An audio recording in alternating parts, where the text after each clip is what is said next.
Hello there, this is LEGO Dynasty, and today I'm bringing you guys my review of the LEGO Marvel Endgame Final Battle. It is set number 76266, comes with 794 pieces, and is rated ages 10 and up. And this set retails in the United States for $99.99 and in Canada for $129.99. Now without further ado, let's kick off this review, starting with the box. So taking a look at the box, you can see the scene that this takes inspiration from, specifically the sort of malign girls get it done kind of scene. I mean, that's what they called it when they parodied it in The Boys, but, you know, it was the she's got help sort of line from Okoye when a bunch of the female characters teamed up to take on Thanos, essentially. So it's a pretty memed scene, obviously, so it is pretty funny that they decided to make this an entire set, basically, as it is just Thanos against a bunch of female characters. But at the end of the day, I think it's hilarious, and really just think it's missing one other female character, that being Rescue, Pepper Potts. Just feel like she should have been included in this set, because then I feel like that would have been a really good lineup. Like, obviously, yeah, there was Nebula and Gamora as well, but I think if they had just included Rescue, I think that would have made the set minifigure selection perfect in my eyes. Flipping the set around, you can see some more scenery, some I guess Easter eggs with the rat, Captain America's shield, Thor's hammer, etc. Even another Infinity Stone, it seems, which is kind of interesting, I guess, that it's separate, but you know, they just wanted to have a bunch of different references, I guess, in this scene. So you even have the Avengers logo, of course, front and center. Pretty cool there. Take a look at the manual, and as you can see, it is a rendered image. I just always say I don't find these do the sets justice like they used to. Doesn't take away anything from the building experience. I just don't like it. Don't think the savings on this printing cost is really being given a benefit to the consumer, because sets just keep getting more expensive. They're not adding extra minifigures, even in other themes. Like, I just don't see any benefit to the consumer. It's just the LEGO's own pocketbook to make the products look less premium in my eyes. Here we have the extra pieces I was left with following the build. As you can see, you are given a brick separator. You also have one of these sort of coil pieces, best how I describe it, and it has a few of the other time stones. So you technically get 4 time stones because they don't separate them themselves. So that's kind of nice, I guess. But then even most notably to me is you end up with a second Wasp minifigure, as there is another one included. So kind of interesting there, but you do get a fully printed Wasp, which is pretty nice. It's obviously in the lower scale. But it looks absolutely gorgeous, I have to say. So, and yeah, you can just add it to your collection, add it to another LEGO Marvel set that the Wasp is in, but just wasn't included as a figure, etc. So that's pretty nice. Now, before we get into the minifigures, I just want to show off the set with all the minifigures on, as that is basically the main feature, is this being sort of a mini diorama set. Definitely was one of the first sort of attempts at it. You know, you have the black base, which looks pretty nice, and it's just capturing a scene. This one, again, being the scene where the female characters all gang up on Thanos and his army. So you can see all the characters as I wrap the set around, which is pretty nice. Got Shuri up there as well, even Valkyrie at the top, Scarlet Witch down here, and of course Thanos facing off against Captain Marvel there. Looks pretty nice. Avengers logo, like I said. So overall, pretty nice, and we'll get into the overall detail in a moment, as well as the figures. Our first minifigure is Okoye, and she was obviously a very necessary inclusion in this set, just because she kind of has the line of "she's got help." That kind of was the maligned line in a way, I feel like, from the whole scene. So overall, pretty nice minifigure. Nothing different about her at all, which makes sense. I mean, she looks exactly the same in Infinity War as she does in Endgame and Black Panther, etc. So still, nice minifigure to have included. Sticking with Black Panther characters, we have Shuri. And again, this is another great minifigure as well. Some nice detail on her torso. No arm printing, as she is sleeveless, or leg printing as well, as you can see. But does have some nice face printing, and does have a double-sided face. So that looks pretty good there. Overall, she is also very similar to what we got in any other previous sets. She's not really anything new there, but still very nice figure. Our next minifigure is Captain Marvel, and this is, again, pretty nice minifigure. Again, this is the one that I feel like should have gotten some extra printing detail either on arms or more specifically leg printing. I feel like she could have used. The torso print is very nice, don't get me wrong, but just feels a little lacking on her character. And she does have a double-side face as well, as you can see. Looks pretty good there, and I'll just show how it looks with the hairstyle, just like that. Next up, we have Scarlet Witch, and she, again, looks absolutely fantastic, I have to say. What's notable is she has a waist cape, so, and I only bring that up because obviously I'm mainly a Star Wars channel, and, you know, much maligned that Clone Troopers don't have waist capes, but the Dream sets have them. I did already mention this, but like I said, we have two of these Wasp figures being included, as one is an extra. So just giving another look at the Wasp micro figure. As you can see, it looks very, very nice. Only thing that's missing, obviously, is the wings.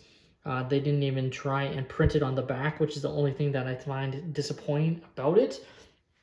They would have had to make a whole new piece to include the wings.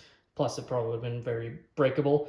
But I feel like they could have at least tried to print some sort of design to represent it, but they didn't do that. Next up, we have Valkyrie on her Pegasus, I believe is what it is called in universe.